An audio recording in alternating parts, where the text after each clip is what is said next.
Good morning, সকলকে আবার আমার চ্যানেলে স্বাগত। গতকাল 20শে জানুয়ারি ছিল আমাদের বিদ্যালয়ের শিক্ষিকা সাগরিকা চক্রবর্তীর বার্থডে। প্রত্যেক বছরই আমরা খুব আনন্দ সহকারে দিনটা কাটাই।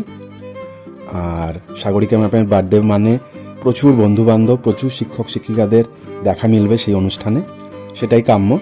তাই এবারও তার অনুষ্ঠানে আমরা সকলেই উপস্থিত হয়েছিলাম। সাগরিকা ম্যাডাম স্কুলেও সেদিন উপস্থিত ছিলেন, স্কুলেও বাচ্চাদের সাথে খুব ভালো সময় কাটিয়েছেন, শিক্ষক শিক্ষিকাদের সাথে সময় কাটিয়েছেন। আবার বিকালে তার বাড়িতে অনুষ্ঠান ছিল, আমরা সকলেই সেখানে নিমন্ত্রিত ছিলাম।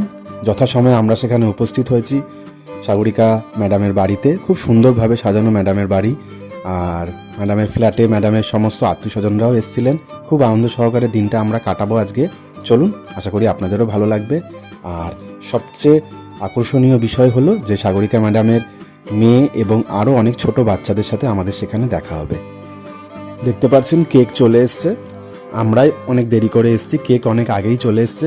কেকটা খুব সুন্দর দেখতে, গিটার শেপের। আশা করি সাগরিকা ম্যাডাম পরের বছর আমাদের গিটার বাজিয়ে দেখাবেন। এবছর গিটার কেক যেহেতু উনি কাটছেন। আর একে একে সমস্ত গেস্টরাও চলে এসছে। সন্ধ্যায় স্ন্যাক্স আমাদের খাওয়া কমপ্লিট, এবার কেক কাটা হবে।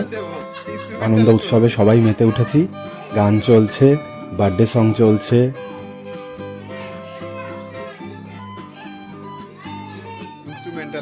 আপনারাও আপনাদের প্রিয় বন্ধু বান্ধবদের জন্মদিন কিভাবে সেলিব্রেট করেন সেটাও জানাতে পারেন।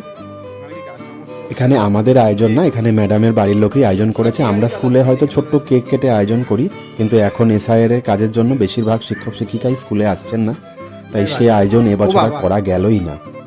তাই সাগরিকা ম্যাডামের বাড়িতেই আমরা উপস্থিত হয়েছি। সাগরিকা ম্যাডামের হাজব্যান্ড প্রদীপ পাত্র স্যার এই সুন্দর আয়োজন করেছে।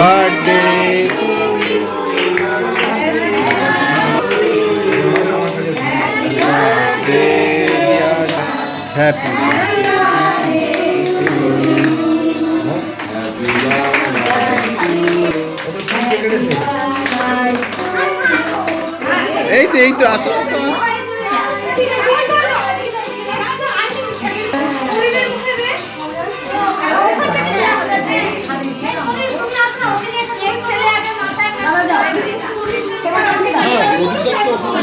হোস্ট খাওয়া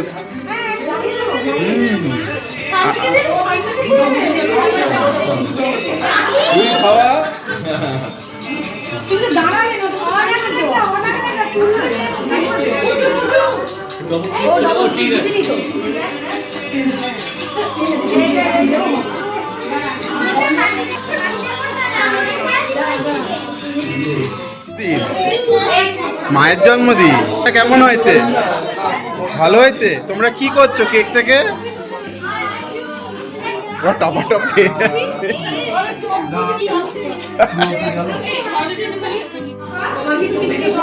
হ্যাঁ, আজকে তো নিরামিষ, শুধু নিরামিষ করে। এই তো সামনে বসেছে আজকে।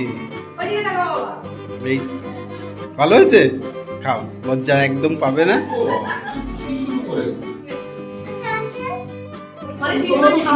তুই করিস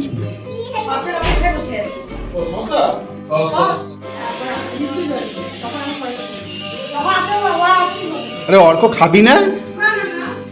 কিরে সব একটু একটু করে টুকরে টুকরে খেয়েছে। তাড়াতাড়ি, আমরা কিন্তু বসবো খেতে, তাড়াতাড়ি খেতে হবে অর্ক। রাতের ডিনারটা একদম জম্পেস হলো। আপনারাও তাড়াতাড়ি শীতকালে খেয়ে নেবেন, কারণ খাওয়া দাওয়ার হজম করতে একটু দেরি হয়, তাই যত আর্লি ভালো ডিনার করে নেওয়া উচিত। সাগরিকা ম্যাডামের হাজব্যান্ড এবং সাগরিকা ম্যাডাম আমাদের সার্ভ করেছেন। লোকজনের একটু অভাব ছিল, যেহেতু রাত বেড়েছে, অনেকেই চলে গেছেন, তাও আমরা খুব আনন্দ সহকারে খেয়েছি। নতুন ফোনে অনেক ছবি তুলেছি আমি। মোটো G67 কিনেছি। মোটামুটি ক্যামেরা দুদিকেই রয়েছে, সাউন্ডও খুব ভালো। নতুন ফোন খুব সুন্দর কাজ করছে, ছবি তোলা হচ্ছে, গানও শোনা হলো। আমরা খেতে বসলাম তখন প্রায় রাত 10টা বাজে। বেশিরভাগ মানুষজনই তখন বাড়ি চলে গেছেন। শেষ পাতে আমরা খেতে বসে খুব চেটেপুটে খেয়েছি। দারুণ আয়োজনও ছিল। সন্ধ্যাবেলা ডিমের ডেভিল, কফি আমি তো 4বার খেয়ে নিয়েছিলাম। শীতের আমেজে কফি বেশ দারুণ লাগে। আর আমি তো বেশ চাখোর রয়েছি, চা কফি উষ্ণ পানীয় আমি পেলে খুবই খুশি হই।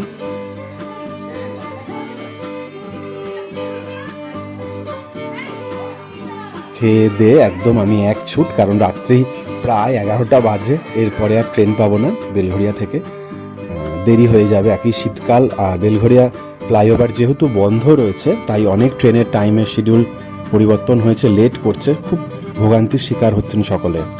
তাই আমিও দেরি না করে ছুট লাগালাম বাড়ির উদ্দেশ্যে। আজকে দিনটা বেশ ভালো কাটলো। আগামীকাল স্কুলে সরস্বতী পুজোর বাজার করতে যাওয়া রয়েছে, যেহেতু 22শে জানুয়ারি স্কুল ছুটি রয়েছে, 23শে জানুয়ারি পুজো, তাই আমরা 21শে জানুয়ারি চেষ্টা করব পুজোর বাজারটা করে ফেলার।